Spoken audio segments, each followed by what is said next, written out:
Assalamualaikum warahmatullahi wabarakatuh.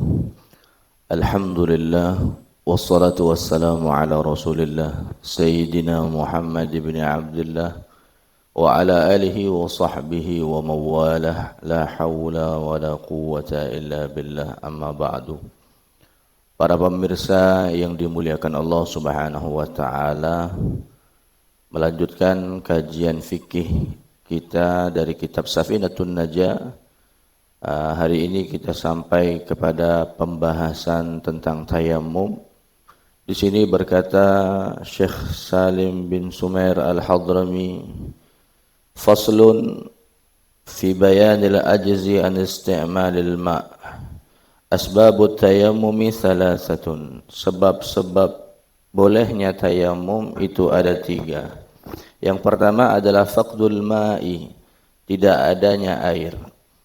Kemudian yang kedua wal maradu, dan sakit. Kemudian yang ketiga wal ihtiyaju ilaihi li'atashi hayawanin muhtaramin. Air itu dibutuhkan untuk menghilangkan haus hewan-hewan yang dimuliakan. Adapun hewan-hewan yang tidak dimuliakan itu ada 6, kata beliau. Ghairul muhtarami sittatun. Hewan yang tidak dimuliakan ada 6. Yang pertama adalah tarikus shalah, orang yang meninggalkan salat. Kemudian wazanil muhsan, orang yang berzina sedangkan ia itu yang sudah pernah menikah. Kemudian yang selanjutnya wal murtaddu, dan orang yang murtad. Wal kafirul harbi, kafir harbi. Kemudian wal kalbul aqur, anjing gila atau anjing yang galak. Kemudian yang terakhir wal khinzir, yaitu babi. Para pemirsa yang dimuliakan Allah, tayammum ini merupakan rukhsah dan juga keistimewaan bagi umat Nabi Muhammad sallallahu alaihi wasallam yang tidak didapati oleh umat-umat terdahulu, sebagaimana yang dikatakan oleh Nabi Muhammad sallallahu alaihi wasallam di dalam hadisnya, di dalam riwayat Bukhari, ju'ilat lanal ardu kulluha masjidan wa turbatuha tahuran. Dijadikan bumi ini semuanya bisa dijadikan tempat sujud dan tanahnya bisa digunakan untuk bersuci. Sedangkan umat terdahulu mereka tidak diperbolehkan untuk beribadah kecuali di tempat yang memang sudah ditentukan. Dan jika mereka ingin menunaikan solat, mereka hanya boleh menggunakan dengan air saja, tidak boleh dengan lainnya. Jadi tayamum ini merupakan rukhsah atau keringanan dan merupakan kekhususan, keistimewaan untuk umatnya Nabi Muhammad sallallahu alaihi wasallam. Adapun hukum di dalam bertayamum itu terkadang tayamum itu bisa menjadi wajib. Kapan tayamum itu wajib? Apabila seseorang itu tidak mendapatkan air sama sekali, maka wajib dia untuk bertayamum. Atau air ada akan tetapi dia punya penyakit yang dimana dia itu dilarang oleh dokter untuk terkena air. Jika sampai terkena air maka akan menyebabkan dia itu meninggal dunia, maka saat itu wajib bagi dia untuk bertayamum. Tidak boleh dia memaksakan diri untuk berwudu. Kemudian tayamum bisa menjadi hukumnya mubah. Mubah artinya boleh. Boleh dia tayamum atau boleh dia juga memaksakan dirinya untuk berwudu. Kapan? Pertama, jika seseorang itu berada di tempat yang airnya ada tetapi dijual dengan harga yang tidak semestinya, bukan harga yang lumrah, dengan harga yang tinggi, dan sebenarnya dia mampu untuk membeli air itu, maka di sini boleh dia bertayamum dan tidak wajib dia untuk membeli air itu untuk berwudu. Tapi boleh juga dia untuk membeli air itu digunakan sebagai air wudunya. Jadi hukumnya mubah dalam kondisi yang semacam ini. Kemudian yang kedua, jika seandainya dia itu dilarang oleh dokter untuk menggunakan air. Kata dokter jangan dulu kena air, kalau sampai kena air maka nanti sakitnya makin parah. Atau kalau kena air nanti lama sembuhnya. Atau kata dokter kalau kena air nanti bisa hilang salah satu fungsi anggota tubuhnya.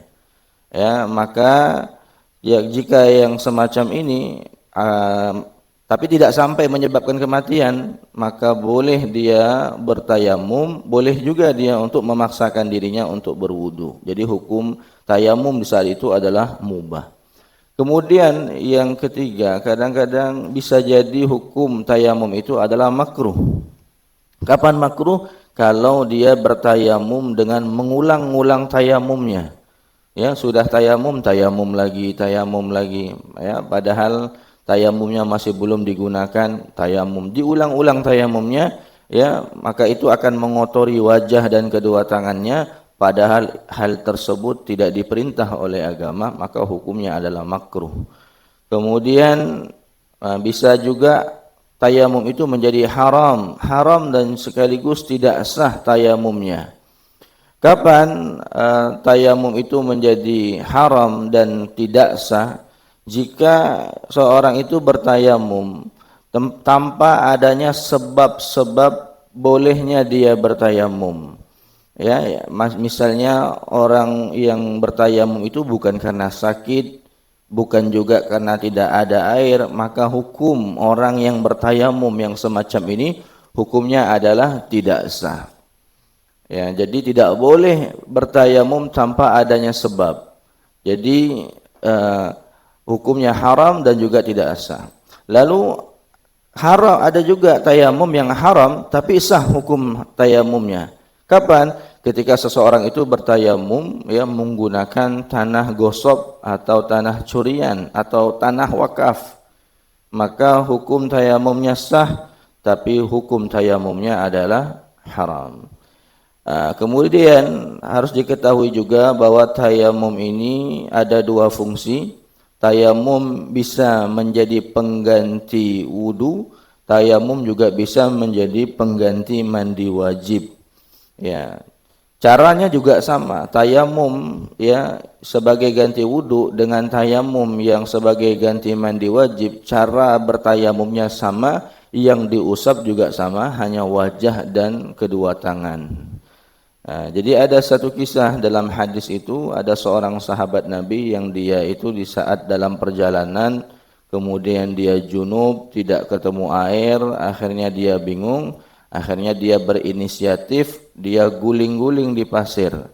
Ya, mungkin itu sebagai ganti mandi wajibnya. Akhirnya itu diceritakan kepada Nabi Muhammad SAW, lalu Nabi mengatakan cukup, padahal cukup bagimu untuk mengusap wajah dan tangan saja. Atau kama qala Nabi sallallahu alaihi wasallam.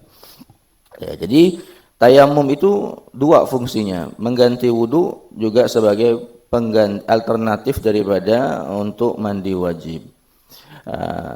Tapi bedanya apa? Bedanya tayamum sebagai ganti wudu dengan tayamum sebagai ganti mandi wajib itu dalam hal yang membatalkan tayamum itu.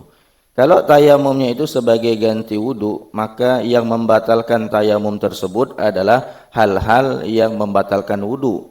Ya, hal-hal yang membatalkan wudu, maka itu juga menjadi yang membatalkan tayamum yang sebagai ganti wudu. Adapun tayamum sebagai ganti mandi wajib, itu yang membatalkannya tidak sama seperti itu, bukan yang membatalkan wudu. Jadi tayamum sebagai ganti mandi wajib itu tidak batal dengan melakukan hal-hal yang membatalkan wudu. Tapi ada faktor-faktor lain nanti yang akan dijelaskan yang menyebabkan tayamum sebagai ganti mandi wajib itu menjadi batal. Kemudian tidak semua orang itu boleh bertayamum begitu saja tanpa ada sebab. Akan tetapi hanya bagi mereka yang ada pada dirinya salah satu dari sebab-sebab yang akan disebutkan ini, yaitu paling tidak ada 3 sebab orang itu boleh untuk bertayamum. Selain dari 3 sebab ini maka tidak boleh dia langsung bertayamum. Yang pertama adalah tidak ada air. Kalau kita di Indonesia, wabil khusus di Pontianak, insya Allah tidak pernah kekurangan air untuk berwudu. Ala kulli hal, jadi salah satu sebab boleh kita untuk tayamum adalah ketika tidak ada air. Ya, ketika seseorang itu misalnya dia tidak mendapatkan air sama sekali di sekitarnya. Akan tetapi seseorang yang tidak mendapatkan air itu tidak boleh langsung tayamum. Misalnya di rumahnya dia cek ke kamar mandinya tidak ada air, lalu cek ke dapurnya tidak ada air, ya, maka tidak boleh langsung semerta-merta langsung tayamum, tapi ada kewajiban yaitu untuk mencarinya terlebih dahulu ke batas-batas jarak yang sudah ditentukan oleh syariat. Pertama, ya, dia wajib mencari air itu di rumahnya dulu, di sekitar rumahnya, di kamar mandi, di dapur, di kamar, di ruang tamu, cari. Seandainya belum dapat, tidak dapat, maka dia cari ke rumah tetangganya.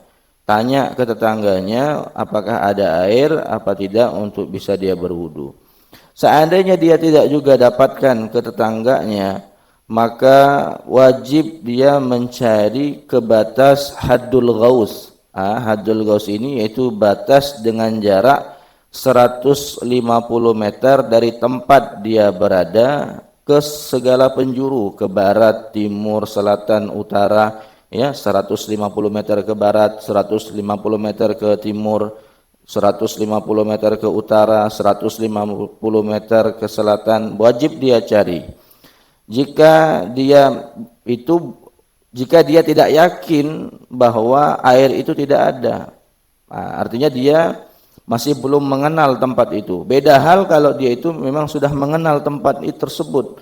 Dia yakin bahwa kalau dicari kemanapun pasti tidak ketemu air lagi, maka boleh dia langsung tayamum. Tapi kalau dia tidak yakin bahwa air itu tidak ada, maka wajib dia cari ke batasan haddul ghaus atau jarak 150 meter ke segala penjuru arah.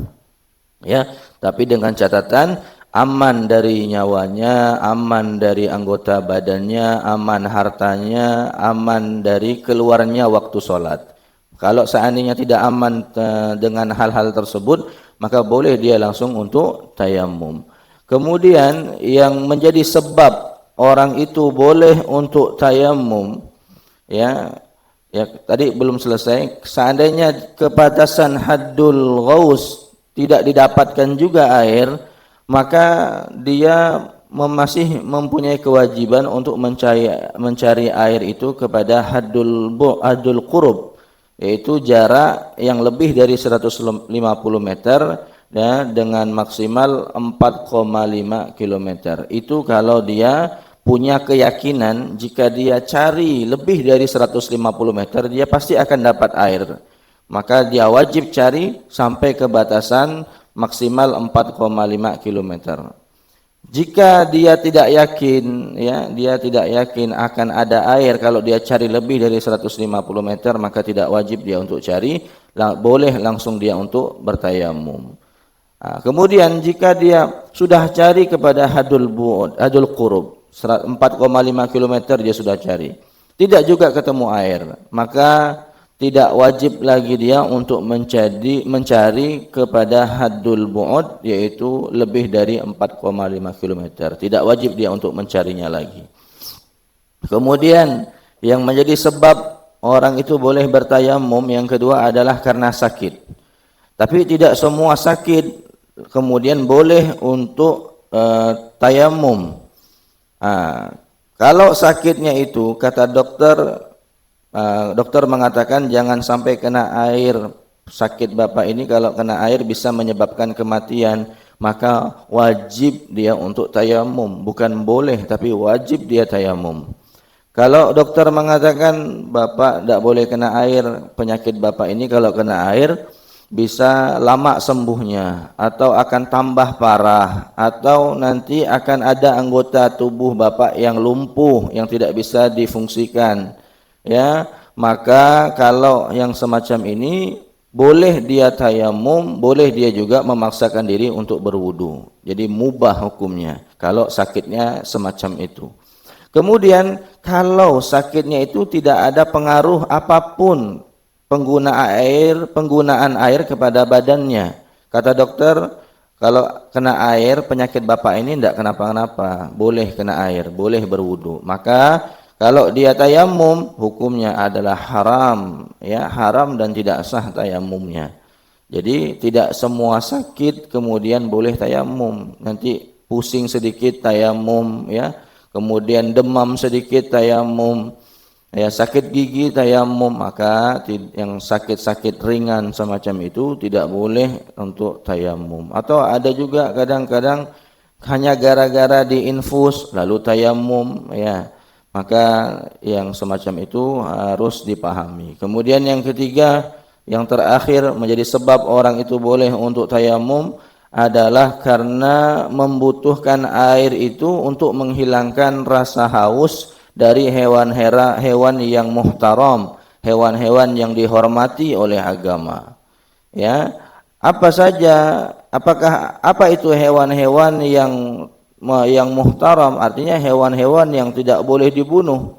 Kebalikannya adalah hewan-hewan yang ghairu muhtaram. Hewan-hewan yang tidak muhtaram, yang mereka itu tidak dihargai oleh agama dan darahnya itu hadar. Artinya tidak dikisos ketika kita membunuhnya, ya, maka tidak boleh dia itu diberikan air, ya, tapi kita harus menggunakan air itu untuk wudu. Harus kita prioritaskan wudu daripada memberi minum hewan-hewan yang ghairu muhtaram. Adapun kalau hewan itu muhtaram, maka kita harus prioritaskan untuk memberi dia minum, sedangkan kita tayamum, gitu. Apa saja hewan yang ghairu muhtaram? Tadi sudah disebutkan di dalam kitab Kasifatus Safinatun Najah tadi. Yang pertama adalah tarikus shalah, orang yang meninggalkan salat. Baik dia itu tidak salat karena malas atau tidak salat karena menganggap salat itu tidak wajib. Maka orang yang semacam ini termasuk hayawan ghairu muhtaram. Darahnya itu tidak dijaga oleh syariat. Darahnya itu hadar. Kemudian zani muhsan. Siapa itu zani muhsan? Orang yang melakukan zina sedangkan dia itu orang yang sudah pernah melakukan hubungan badan dalam suatu ikatan pernikahan dengan istrinya. Lain halnya jika dia itu belum kawin sama sekali atau sudah melaksanakan akad nikah tapi belum pernah berhubungan badan. Maka jika dia berzina tidak termasuk zani muhsan, tapi masih masuk zani ghairu muhsan. Kemudian yang ketiga, kafir harbi. Kafir harbi, kafir yang boleh diperangi. Itu juga termasuk yang tidak muhtaram, ya, yang tidak ada ikatan perjanjian dengan pemerintahan Islam, ya. Artinya dia itu bukan kafir zimmi. Kafir zimmi itu adalah kafir yang membayar upeti, membayar jizyah kepada pemerintah Islam. Kemudian bukan kafir muahad, kafir yang memiliki perjanjian, ya, perjanjian dengan pemerintah Islam, dan bukan juga kafir muamman, kafir yang mendapat perlindungan keamanan dari seorang muslim. Maka kalau itu kafir harbi, itu juga termasuk yang ghairu muhtaram. Lalu yang keempat adalah yang murtad, orang yang keluar dari Islam, ya, atau dia itu baik dilakukan murtad itu karena perkataan, misalnya dengan mencaci maki Nabi Muhammad, ya, kalau ada orang caci maki Nabi Muhammad maka dia murtad, keluar dari Islam, mencaci maki nabi-nabi yang lain, mencaci maki Allah, atau dengan perbuatan, misalnya dia sujud kepada salib atau sujud kepada patung, maka dia juga termasuk murtad. Lalu yang kelima, anjing yang gila, anjing yang galak, itu juga ghairu muhtaram, tidak dimuliakan, ya. Kemudian yang keenam, yang terakhir adalah babi. Baik itu babi yang jina, babi peliharaan, babi hutan, sama saja termasuk hewan yang ghairu muhtaram. Jika hewan-hewan ini yang dimasukkan, yang dikategorikan hewan yang ghairu muhtaram ini dalam keadaan kehausan, sedangkan air itu ada tapi kita butuhkan untuk berwudu, maka wajib kita gunakan untuk berwudu, tidak kita berikan kepada hewan-hewan yang ghairu muhtaram ini. Tapi jika hewan itu adalah hewan yang muhtaram, air itu ada untuk berwudu, hanya bisa untuk berwudu, maka wajib kita serahkan air yang kita untuk berwudu itu kita berikan kepada hewan yang muhtaram, sedangkan kita boleh untuk bertayamum. Jadi itu saja 3 sebab ya kita itu diperbolehkan untuk tayamum. Selain daripada itu kita tidak diperbolehkan untuk bertayamum. Kurang lebih mohon maaf, semoga apa yang kita kaji pada kesempatan kali ini menjadi ilmu yang barakah, menjadi ilmu yang manfaat, yang akan menambah kualitas ibadah kita kepada Allah Subhanahu wa taala. Amin ya rabbal alamin. Hadanallahu wa iyyakum ila shiratal mustaqim. Assalamu alaikum warahmatullahi wabarakatuh.